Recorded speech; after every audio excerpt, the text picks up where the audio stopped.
a mais um episódio do Pod ADB, o podcast jurídico que vale a pena acompanhar. E hoje estou aqui com a presença de doutora Anne Calazans, ela que é advogada da área trabalhista e empresarial aqui em Barreiras. Doutora, muito obrigada por ter aceitado o convite e estar aqui com a gente hoje para falarmos mais uma vez sobre esse tema. Muito bom, muito interessante. E vamos lá. Ai, que nada, eu que agradeço pela oportunidade de estar aqui um pouquinho falando desse tema tão bom e atual e corriqueiro nas nossas vidas, né? Gente, direito trabalhista, todo mundo vai passar um dia por alguma questão. Não tem como fugir. As relações de trabalho também inerentes ao cotidiano das pessoas. Para mim é um prazer, eu agradeço aqui o convite e espero contribuir aí um pouquinho com o pessoal que está assistindo.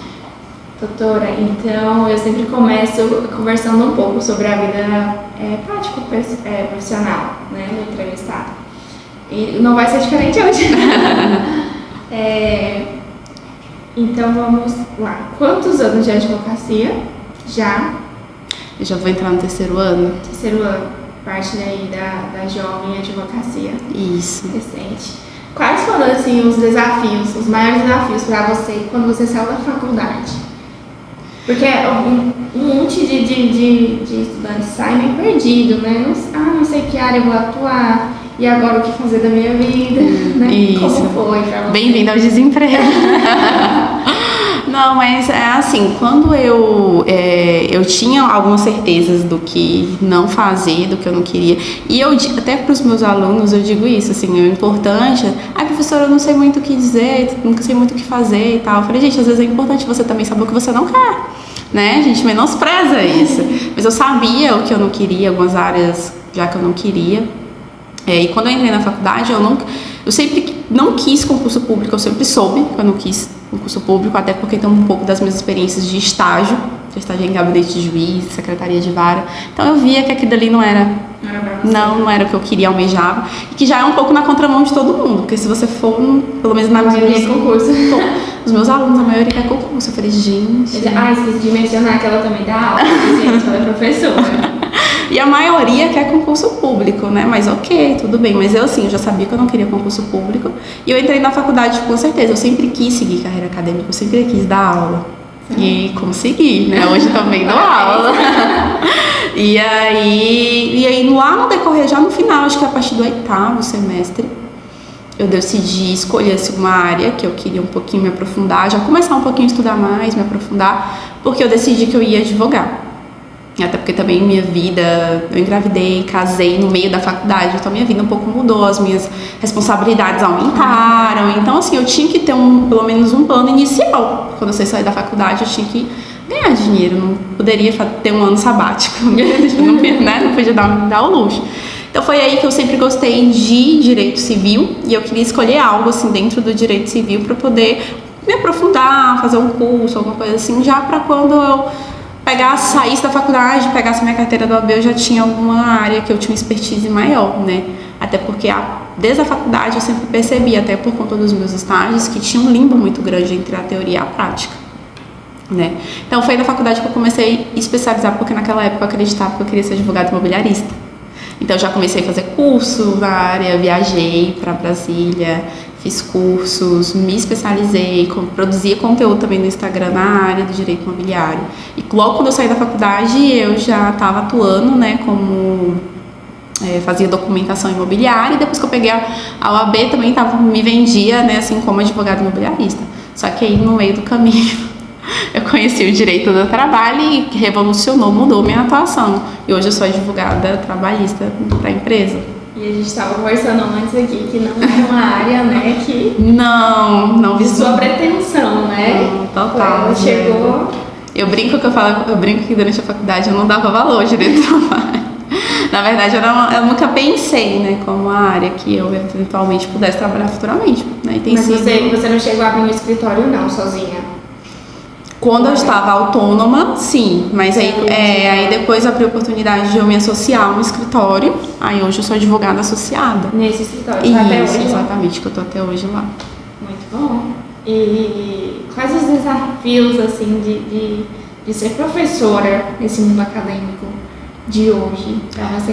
Se bem que já é algo que você faz com amor, né? Porque você já queria, já tinha o objetivo. Eu gosto, assim, tem sido uma grata surpresa. Eu acho que os desafios, as pessoas são muito diferentes, né? E às vezes eu vejo assim, meus alunos, eu resgato muitas vivências de quando eu era aluna, né? E assim, só que hoje em dia as relações elas mudaram e eu vejo que a gente às vezes tem que ter um tato maior para cuidar de algumas coisas, né? Uma acessibilidade, empatia maior assim com os alunos, né? Uns têm mais dificuldade, outros já são um pouco mais avançados. A gente tem esse olhar um pouco mais empático, assim, né? Hoje a gente lida, por exemplo, tem um aluno autista, tem uns alunos TDAH, já tem pessoas que já são mais ansiosas, né? E que às vezes, pelo menos na minha época, enquanto eu era acadêmica, tudo bem que eu estava ali como aluna, mas eu não percebia essas várias camadas que tem dentro de uma universidade. E eu hoje, na posição de professora, eu consigo enxergar isso, assim, e é um desafio até para mim também, enquanto docente, né? Saber lidar com isso. Então tem sido um desafio muito grande, assim, é um desafio além de você ali sentar e expor o seu conhecimento, sabe? Porque também tem toda essa parte empática, humana, mas tem sido um desafio bom. Que bom, doutora, então, que apesar dos desafios, né, você aí ter se sentido realizada nesse âmbito aí. Então vamos agora falar então sobre o direito trabalhista empresarial, né? Já tivemos um outro episódio com a doutora Ananda. Se vocês quiserem também assistam, o vídeo está disponível no nosso canal do YouTube também. Foi específico para a área de assédio, tá? Assédio dentro da empresa. E hoje a gente vai abordar aqui um tema mais amplo, né? Que envolve várias outras questões. O que é que o empresário deve fazer para evitar ações trabalhistas? Certo, assim, eu acho, sabe, Gabriela, eu sempre falo até para os meus clientes que toda empresa ela tem que adotar, assim, 3 rotinas para ela ter uma saúde, né, ali dentro da sua organização. Primeiro a gente tem que ter uma rotina ali de admissão desse funcionário, a gente tem que ter rotinas ali da vigência desse contrato de trabalho e tem que ter rotinas no momento da rescisão do contrato, né, desse trabalho. Inclusive essas rotinas lá de admissão tem que ser rotina que tem que prever até as questões pré-contratuais, né, o momento ali da seleção desse candidato, porque a gente tem uma demanda aí de ações trabalhistas crescentes de danos pré-contratuais, né, aquelas às vezes são treinamentos, seleções que criam uma expectativa tão grande naquele possível funcionário que ele demanda uma ação judicial sério contra a empresa por conta que gerou expectativa, né? Eu nunca peguei um caso assim, mas eu sempre oriento os meus clientes, inclusive até o meu marido também é empresário, né? Então a gente sempre tem uma rotina ali, né? Às vezes tem empresário que eles têm assim, eles querem treinar o funcionário assim, durante dias, uma semana, um mês, sem registrar, para ver se vai ficar com aquele funcionário ou não. Entendeu? Então isso às vezes pode, às vezes eles pegam assim, vou fazer um treinamento de uma semana. Só que isso pode gerar um passivo trabalhista para ele, né? A gente tem a figura do contrato assim de experiência, que é o contrato de experiência. Você pode se utilizar dessa forma, você pode botar uma cláusula que quando chegar no término da experiência, você não precisa pagar todas aquelas verbas trabalhistas, né? Aí isso é essa questão de você utilizar a legislação trabalhista ao seu favor. Dá para colocar no papel. Isso, exatamente. Mas eu tenho necessidade, doutora, de fazer uma seleção, uma dinâmica, algo que se eu vou precisar de 3 dias, por exemplo, né? Então eu faço, a gente pode se falar de uma declaração onde você deixou ciente, né, para você não criar essa expectativa naquele futuro ali funcionário, né? Faz uma declaraçãozinha. A gente tem que se criar, aquela questão de você a todo momento criar provas e ter provas para que se não precisa, óbvio que a gente não quer usar, mas se precisar usar, a gente tem ali como escapar de um dano pré-contratual, por exemplo, sabe? Então o segredo está na organização e na Isso. organização jurídica. Né? Exatamente, porque assim, a partir, eu percebo assim, lá no escritório a gente tem empresa que a gente já acompanha há um certo tempo e a gente vê que elas foi diminuindo ao ponto de hoje não ter mais nenhuma ação judicial trabalhista. Mas assim, o consultivo pega fogo. entendeu? São assim, uma empresa assim que valoriza essa questão de você realmente ter um advogado ali para poder ajudar na tomada de decisão. Porque eles perceberam que já que a demanda em relação às ações diminuíram, então vamos já focar. Exatamente, aqui pra mas evitar. assim, acontece uma coisa, liga pra gente, sabe? Assim, são pessoas que realmente valorizam. E eu sei que assim, às vezes hoje tem empresa que já chega já com um problema, né? Tem empresa que às vezes espera o problema chegar e chega. Obviamente a gente vai resolver, mas é muito melhor a gente prevenir para não ter o problema, muito melhor e muito mais barato, né? Prevenir para não ter o problema do que esperar o problema chegar para poder contratar um advogado. Então assim, eu consigo visualizar assim muito bem assim todas as empresas que a gente advoga ali no escritório, né, onde a gente faz assessoria trabalhista.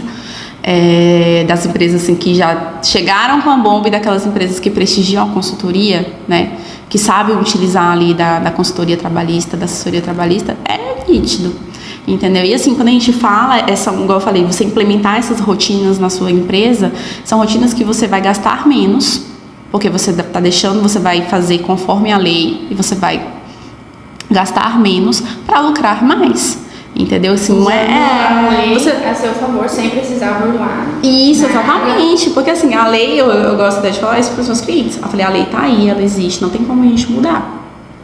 Não tem como a gente mudar. Então, assim, vamos focar no que a gente pode mudar, entendeu? A gente começar a estabelecer parâmetros dentro da empresa legais, entendeu? Assim, eu até falo para meus clientes, de mim você não vai escutar hackzinho para poder burlar a lei. Né? O objetivo é a gente deixar aqui para você esclarecer como é que são as coisas e a gente buscar juntos a melhor estratégia para o seu negócio, para a gente ter toda a parte trabalhista alinhada junto com a legislação, entendeu? De forma que você não venha ser surpreendido. Até porque hoje aqui no Brasil, até na cidade também, a gente tem a maioria das empresas que empregam são micro e pequenas empresas. Aí pensa aí, uma empresa que não tem uma assessoria trabalhista, não sabe do que está fazendo e faz muita coisa errada. Aí quando você se vê na situação de que você tá lá com um monte de rescisão, você precisa fecha e fecha, porque você chega ali na justiça do trabalho, né? Não tem como, a justiça do trabalho ela caminha um pouco diferente da justiça comum, ela é uma justiça célere. E você tá com um passivo trabalhista enorme, não tem como pagar, e isso vai te prejudicar, você vai ter que fechar.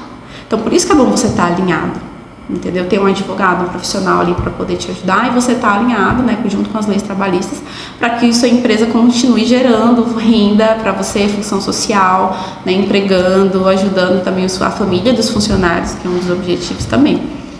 E vocês já pegaram um caso assim, por exemplo, logo a empresa do início já começando a se formar ali no planejamento para poder já orientar? Ou você normalmente pegar já quando tá pronta? Normalmente, acho que assim, o brasileiro tem essa cultura de só procurar, infelizmente, de procurar advogado só quando tem algum problema, né?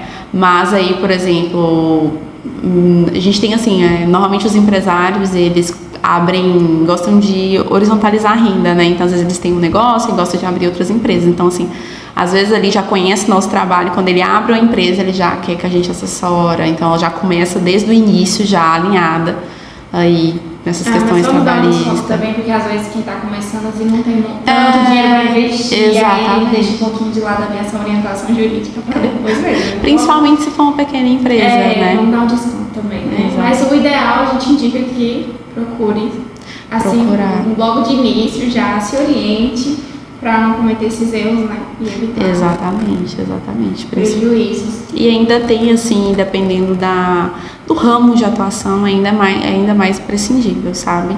Assim, às vezes você deixa tudo a cargo do contador, né? Então, assim, nossa, empresa que você tem que ter, acho que se todo empresário tivesse a noção de que tão imprescindível como ter um contador na sua empresa fosse um advogado, porque assim, exercem funções totalmente diferentes, né? A gente pode entender um pouco da área lá do contador, ok, eu tenho uma noção, eu entendo, mas não faço o que ele faz. Assim também, eu como contador também, provavelmente eu não vai entender nem fazer o que eu faço, entendeu? Então são profissionais que se complementam. Exatamente. Doutora, quais as melhores práticas para contratar e demitir funcionários de forma justa e legal? Então, né, assim, primeiro, estabelecendo rotinas, né, como eu já até mencionei, de admissão, ali depender do tipo, né, do negócio, se tiver necessidade, tem que ver para que você quer aquele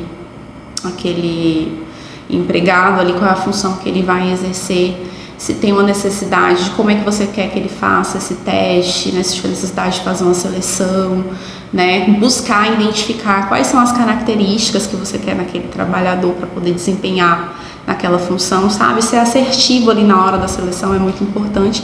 Até por... Exatamente. Exatamente. E também assim, que às vezes muita gente... por isso que às vezes as pessoas elas querem fazer esse teste, que eu comentei, às vezes quer ficar uma semana, um mês com o funcionário antes de registrar ele certinho na carteira, porque quer ver se vai dar certo, porque aí qualquer coisa manda embora, sabe? E essa não é a melhor forma. Então assim, às vezes investir um pouco mais ali, e você ter uma expertise maior na hora da contratação, saber identificar as características e qualidades daquela pessoa, se isso harmoniza com o papel que você quer, exatamente o papel que você quer que ela desempenhe na empresa, é fundamental. E sempre, sempre, sempre firmar primeiro um contrato de experiência, antes de ir para o contrato, que é o que a gente chama de contrato indeterminado, sabe? Faz ali, firma um contrato de experiência primeiro, né? Porque se findar esse contrato de experiência ali, que pode ser aí, ele pode ser de 45, pode ser de 45 a 90 dias, né? Você pode firmar primeiro de 45 dias, prorrogar ele para 90 dias, você vai ficar ali 3 meses, né, ali observando se realmente ele se harmoniza com a cultura da empresa, se ele realmente é uma pessoa que você está procurando. Recebe durante esse ele vai receber normal, só que aí no caso, se ele for ter que rescindir, chegou ao fim, né, a empresa visualiza que não quer mais ele não vai receber na totalidade, dependendo do que for ajustado ali no contrato de experiência, né, porque a gente tem a possibilidade de fazer ele com cláusula seguratória ou sem cláusula seguratória. Se chegou no final do contrato de trabalho, da experiência, e as partes não têm mais desejo em continuar, né, em esse contrato virar por prazo indeterminado, como a gente chama, não vai ter necessidade de pagar, por exemplo, aviso prévio, sim, essas verbas trabalhistas, entendeu? Vai pagar ali o saldo de salário, a multa do FGTS, pronto, então diminui um pouco. Por isso que eu sempre oriento. Firma primeiro o contrato de experiência.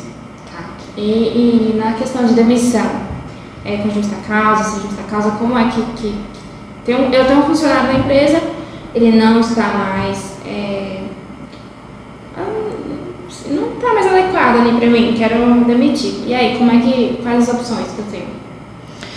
Então, assim, a gente tem hoje, né, aquela sem justa causa, que quando o empregador ele visualiza que aquele empregado ele não está mais funcionando ali dentro da sua empresa, e eu falo assim, pro empresário, gente, não tenha medo de demitir. Porque é pior, sabe? Se aquela pessoa, porque se aquela pessoa não está somando mais ali dentro da sua empresa, acaba que você está perdendo às vezes dinheiro, né? As pessoas não visualizam, acham, mas aí eu tenho que vou ter que pagar as verbas decisórias e tudo mais e tal. Às vezes tem empresário que ele, não sei se você já viu, mas às vezes, eu fico com funcionário só 6 meses, 1 ano. Porque aí eu demito, já procuro outro, já pago as verbas decisórias, vão ser relativamente menor. E, sabe, eu falo assim, não tenha medo de demitir. Se aquela pessoa não está mais respondendo da forma que você queria, né, não está mais ali buscando os objetivos dentro da sua empresa, não tenha medo de demitir. Então, é por isso você sempre ter uma organização financeira, para que se houver necessidade de você demitir uma pessoa, ou às vezes a pessoa pedir demissão, né, que acontece isso também, você está preparado para pagar as verbas trabalhistas daquela pessoa. Então, assim, tem uma organização financeira para isso. Porque vai chegar um momento, gente, sempre vai chegar um momento que você vai ter um funcionário que você não vai estar gostando mais. E não tenha medo de demitir, fazer girar o mercado de trabalho, dar uma nova oportunidade para ele buscar algo em outra empresa. O empresário está perdendo ali. Exatamente. O funcionário ineficiente pode ser maior do que as próprias verbas que ele vai ter que depois passar. Exatamente. E hoje eu vejo isso muito, até porque assim, meu marido também é empresário, né? Então, assim, eu vejo muito isso, sabe? Que bom que isso dá pra... Não, aí eu consigo, assim, às vezes eu falo assim, gente, quando eu falo para um cliente, eu falo, olha, eu entendo o que você está passando, eu realmente entendo, porque eu vejo o dia a dia de uma empresa, entendeu? E eu falo isso pro meu marido, eu falei, olha, se aquela pessoa não tá te correspondendo, né, às vezes vai fazer você perder um cliente, alguma coisa assim do tipo, não tenha medo de demitir, porque para você lá na frente pode custar muito mais caro do que uma rescisão. Agora, isso que você mencionou aí de um empresário ficar com um funcionário 6 meses, 1 ano, eu nunca... Tem, às vezes tem isso, assim, empresas que têm alta rotatividade de funcionário, às vezes é um empresário que tem essa falsa noção de que não pode ficar muito tempo com o funcionário. Não, eu não acho, eu não concordo, não é algo que eu indico de forma nenhuma, eu acho alta rotatividade horrível para a empresa. Isso parece mas que é aquela questão da organização da empresa. Assim, tem empresário. Não, poder você pode. Eu não aconselho, entendeu? Se você tem um empresário bacana, mantenha ele, sabe? Se ele está respondendo às suas expectativas, né? Tá gerando, não tem problema nenhum. A gente tem que ter uma cultura também de valorização do funcionário. Né, gente? Pelo amor, né? Agora tem empresário que às vezes acha que na cabeça dele, entendeu? Isso eu falo porque eu já o escutei da boca, que para não gerar rescisões tão altas, isso acontece muito com o trabalhador doméstico às vezes. Ele demite, não deixa assim, um trabalhador no máximo um ano, demite porque acha que se ficar mais tempo vai ter que pagar mais verbas. Então assim, isso é uma ilusão e ainda gera uma má fama, assim, sabe, até pra quem, eu não vou trabalhar naquela empresa, tem uma alta rotatividade tão grande de funcionário, toda hora tem uma pessoa diferente, não é legal. Não é legal pra empresa, não é legal, não aconselho, sabe, eu acho assim, quando realmente aquele funcionário ele não tá respondendo suas expectativas, né, na empresa, ok, não tem medo de demitir, gente, demite, sabe? Se programe, paga a verba rescisória, tudo mais, tá? Não tenha medo de demitir. Agora, se ele tá legal também correspondendo, deixa é ótimo, maravilhoso, entendeu? Para as duas partes, né? Ele tá recebendo e a empresa também tá lucrando, então tá ótimo. Doutora, e a questão da justa causa? Demissão com justa causa? Costuma ser um pouco polêmico, né? É um pouco polêmico. E assim, e eu acho que tem um mito, né? Que a demissão de justa causa ela tem que acontecer, você tem que fazer todo um procedimento por trás, né? As pessoas acham que eu tenho que dar uma advertência, depois da advertência eu tenho que suspender, depois que suspender eu aplico a justa causa. E na verdade isso é totalmente equivocado, né? A justa causa ela tem que ser uma resposta imediata a um ato grave que o funcionário comete dentro da empresa. Entendeu? Por exemplo, sei lá, uma briga entre funcionário onde agride, tem uma lesão corporal grave ali entre o funcionário. E já é grave, né? Se for uma conduta assim meio leve, então dá pra você realmente dar essa advertência. Isso, né? Exatamente. Mas como já foi grave, aí então a resposta imediata seria... Tudo tem que ser analisado, sabe? Assim, porque dentro ali do artigo que a CLT ele fala sobre as hipóteses de você aplicar uma justa causa, por exemplo, atos de insubordinação, né? Então, assim, você tem que analisar realmente qual é aquele ato, né? Porque, assim, hoje, né, a empresa, a figura do empregador, ela tem um poder diretivo, né? Então, assim, é aquela história mesmo, né? Como eu dirijo, então, assim, o empregado, ele é o subordinado, ele tem que atender aos comandos da empresa, né? Então, assim, quando você tem casos, assim, reincidentes, por exemplo, de atos de insubordinação, né? Você aí tudo bem, você aplicar penas gradativas, né? Dá uma advertência, e depois, quem sabe, a depender do caso concreto, você aplica uma justa causa. Mas, às vezes, o ato ali daquele empregado, daquele funcionário é tão grave que nada impede de você aplicar de uma forma imediata uma justa causa. Entendeu? Eu sei que às vezes assusta, as pessoas elas têm medo, né? Porque até na justiça do trabalho, se aquela justa causa ela não for muito bem aplicada, ela pode até ser revertida, né? Por isso que é bom ter um acompanhamento de um profissional para dar uma justa causa. O direito do trabalho é cheio de nuances. Com certeza, porque assim a gente se você não souber aplicar uma justa causa, muito provavelmente ela vai ser revertida na justiça do trabalho. Então tem que saber, tem que ter acompanhamento de um profissional. O seu escritório, ele também age de forma preventiva no sentido de visitar a empresa e fazer reuniões, palestras, para poder instruir funcionários e gerentes, justamente para evitar que eles saiam da linha ali da legislação, né? Sim, isso é importante, né? A gente vamos nas empresas, a gente faz esses treinamentos, é muito importante, principalmente nessa questão aí dessas práticas, assédio moral, assédio sexual, questão também da Lei Geral de Proteção de Dados, né? A gente sempre tem que dar uma treinada ali para o pessoal ficar ciente de como saber tratar dados, né? Dependendo, assim, dados eles existem em qualquer tipo de empresa, né? Mas assim, tem empresas que recebem dados, às vezes tem os dados sensíveis, então aquele funcionário que tem que estar preparado para poder fazer esse tratamento, né? E também para a questão ali, o RH. O RH, quando a empresa ela tem o RH, né? Porque às vezes nem toda empresa tem RH, né? Que às vezes quem faz essas vezes de RH é a contabilidade. Mas quando a empresa ela tem RH, ela tem que ser uma pessoa que tem que entender minimamente, pelo menos ter uma noção geral das leis trabalhistas, né, a questão de para lançar ponto, remuneração, cálculo de hora extra, né, até porque é importante saber, então tem que ser um pessoal treinado, tem que ter uma noção, normalmente quando a gente está ali fazendo assessoria trabalhista, a gente tem contato direto aí com o pessoal do RH, até revisar a folha de ponto, o cartão, né, essa questão é muito importante, né.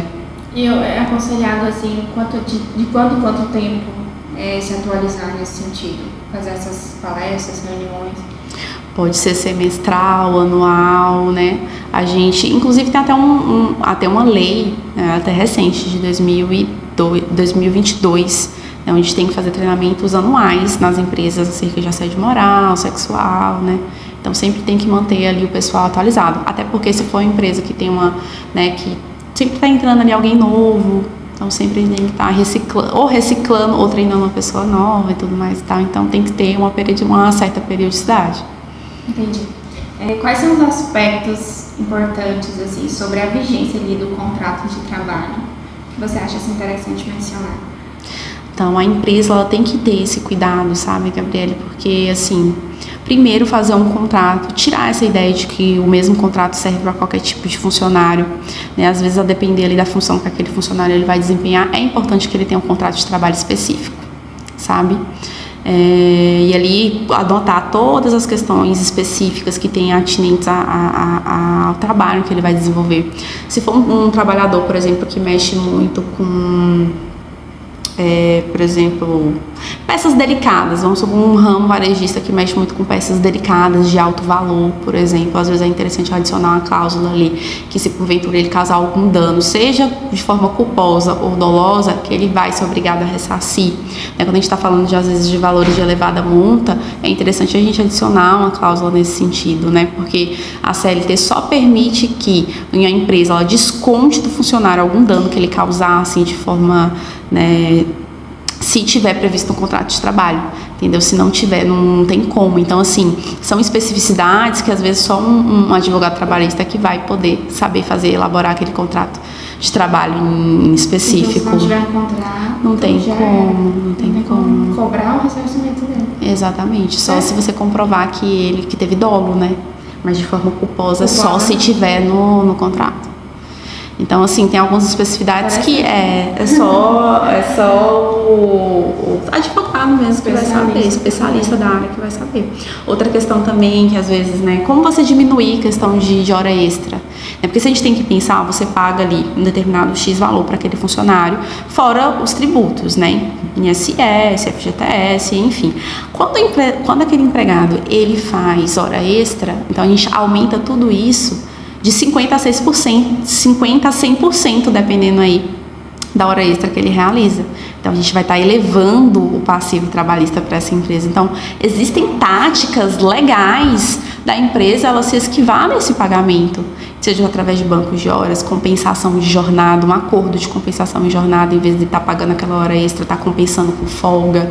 Mas isso tem que ser tudo muito bem feito e estruturado, conforme a lei prevê. Entendeu? Ou então estabelecer uma jornada, às vezes 12/36, né, que é aquele onde o empregado trabalha dependendo ali do ramo de atividade, né, porque eu sei que às vezes tem empresa que dependendo do que ela trabalha ali, não tem como implementar a jornada 12/36, mas às vezes dependendo ali da empresa tem como, né, que a jornada onde o empregado ele trabalha 12 horas e descansa 36 horas. Né, que é uma jornada que você não tem necessidade de fazer às vezes hora extra e tá também ali diminuindo esse passivo trabalhista. E lembrar também Mas depende, né? Do ramo, né? Isso, depende. Mas assim, tem outras formas, tem outras escalas que podem ser feitas, né? Às vezes tem empresa, por exemplo, empresa de ramo de eventos, né? Por exemplo, que assim, às vezes é cíclica, tem momentos que ela tá ali com muito evento para fazer, mas tem períodos do ano que não tem muito evento para fazer. Como é que ela pode? A CLT tem uma modalidade de contrato, que é o contrato intermitente, onde você pode contratar um funcionário e só pagar ele quando ele efetivamente trabalhar. Então, assim, é usar a lei, entendeu? Você conhecer, ter alguém ali dentro da sua empresa que vai somar junto com você, que conhece a lei e que realmente vai fazer você diminuir despesa, lucrar mais, né? Que é o objetivo da empresa, é esse, ter a função social, né? Ter a responsabilidade social, fiscal, tributária, trabalhista, obviamente, não é se esquivar disso, mas também obtendo um benefício econômico, né? Porque assim, o mercado ele gira como um todo. Então, quando você fala assim para o empresário, aprenda a diminuir o passivo trabalhista e lucrar mais. Esse lucrar mais tem a ver com a redução das possíveis o valor que será despendido ali caso tenha prejuízo, ações relacionadas ao empregado. Isso, exatamente. Por exemplo, às vezes tem empregados, se você não sabe analisar, por exemplo, a folha, né? Por exemplo, hora extra mesmo. Hora extra não é o empregado que decide que vai fazer. Ele faz a mando da empresa. Se a empresa fala, olha, tem necessidade de você ficar 1 hora, 2 horas, ok, ele vai fazer. Mas às vezes tem empresa, eu consigo enxergar isso, que quem escolhe que vai fazer hora extra é o empregado, e às vezes ele faz porque ele quer receber mais. Né? Só que a gente tem assim, a gente também tem que analisar a convenção coletiva, porque além da legislação a gente tem a convenção coletiva também da categoria que tem que ser analisada. Mas via de regra, a hora extra ali na primeira hora ela tem que ser paga em 50%. Né, do valor da hora normal. Se passou ali dessa hora, tem que ser paga em 100%. Então, às vezes, já pensou ali, o empregado, ele fez ali 2, 3 horas de hora extra, você paga só 50% da hora, você não paga o 100%, né, que quando ele passa um determinado limite, ela tem que ser pagas em 100% da hora normal. Ou seja, ele está gerando um passivo trabalhista porque não está pagando da forma correta. Fico pensando numa empresa grande que às vezes foge um controle. Foge, exatamente. Às vezes vai que a convenção coletiva daquela determinada categoria prevê, né? Porque às vezes tem convenção que aumenta esse valor. A CLT fala que tem que ter 50% da hora trabalhada, mas às vezes tem convenção que estabelece 60%. Aí vamos supor que está pagando só os 50%. Está gerando um passivo ali de 10%. E hora extra, no tempo acumula. Quando você vê uma rescisão que ia ser de 10, vai ser de 25 mil. Entendeu? Então, assim, algo que você tem que se planejar para pagar aquela coisa, porque às vezes tem gente que pensa assim, eu sou pequeno, eu tenho 2 funcionários, então para mim tá ok pagar hora extra. Mas o objetivo da empresa é crescer. Exato. E quando crescer, essa hora extra vai doer no bolso. Então, assim, vamos começar a implementar já medidas pra gente não estar pagando essa hora extra, vamos compensar essa hora que esse trabalhador tá pagando, né? Vamos dar folga, ou então vamos botar ele numa escala de trabalho, né? Justamente porque se quando aquele empregado, ele tá ali recebendo hora extra de forma habitual e chegar ali depois de 1 ano, 2, 3 anos, você quer tirar aquela hora extra, você vai ter que ter vocês têm algumas complicações. Pode tirar? Pode, só que tem a forma certa de tirar, entendeu? Então, assim, por isso a gente não tem pra onde correr, tem que consultar com um profissional adequado, porque você não pode de uma hora para outra tirar quem recebe hora extra habitual. Você não pode de uma hora para outra estabelecer ali banco de horas ou então começar a compensar a hora extra trabalhada com folga de uma hora para outra. Isso tem que ser feito com calma e com auxílio de um profissional. Mas nem, gente, se atentem, empresários. Doutora, então vamos finalizar por aqui hoje e agradeço mais uma vez pelo nosso bate-papo aqui, enriquecedor. Eu acho que todas as informações que são passadas aqui, elas são importantes, tanto para as pessoas da sociedade, né, que porventura venham nos assistir, para os empresários também, e quanto para os advogados também. Acho interessante que quem quer se atualizar em outras áreas, ficar sabendo de algumas coisas assim, eu acho muito importante, muito válido. Deixo sempre um convitinho aberto para depois a gente, se você surgir uma outra temática, alguma coisa assim, para que você volte. Para conversarmos novamente. E foi um prazer entrevistá-la, viu? Ai, que nada. Eu que agradeço. Muito, muito obrigada pela oportunidade. Muito sucesso, Gabriele. Tenho certeza. Fico feliz em fazer parte do Pode ADV. Para mais episódios como este, inscreva-se no nosso canal e ative as notificações.